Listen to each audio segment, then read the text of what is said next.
नमस्कार, जय श्री कृष्णा। आज सोल लाव ज्ञान यूट्यूब चैनल में आप सभी का स्वागत है। हम कहानी सुनेंगे माता पिता की सेवा। माता पिता की सेवा हमें करने से क्या शिक्षा मिलती है, यह एक शिक्षाप्रद कहानी है।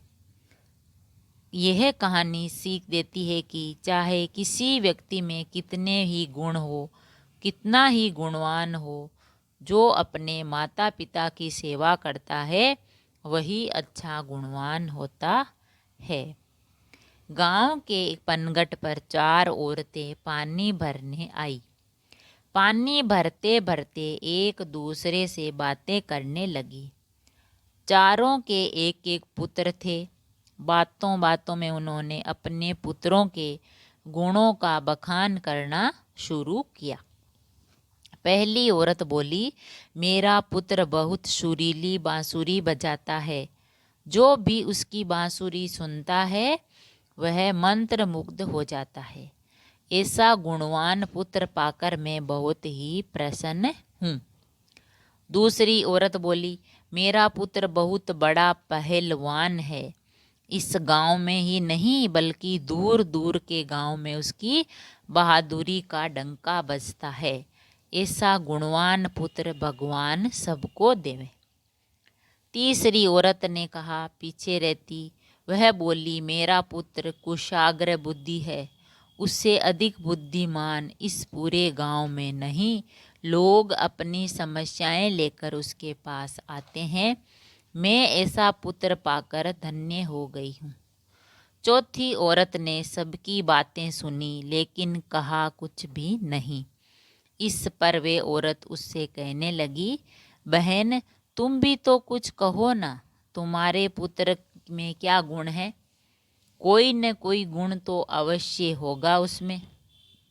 वह औरत बोली, क्या कहूँ बहनों, मेरे पुत्र में तुम्हारे पुत्रों की तरह कोई गुण नहीं है। उसकी बात सुनकर तीनों औरतें ने गर्व ने अपना सिर उठा लिया और घमंड में बोली, कुछ देर में सबने पानी भर लिया और वापस जाने के लिए अपना अपना घड़ा उठाने लगी। उसी समय पहली औरत का पुत्र हाथ में बांसुरी लिए वहां से गुजरा। उसने देखा कि उसकी माँ पानी से भरा घड़ा नहीं उठा पा रही थी, किंतु वह अनदेखा कर बांसुरी बजाते हुए वहां से चला गया। दूसरी औरत का बेटा पहलवान पुत्र कुछ ही दूर पर मुद्रम घुमा रहा था। उसकी माँ कुएं से घड़ा उठाकर जैसे ही उतरी उसका पैर फिसल गया।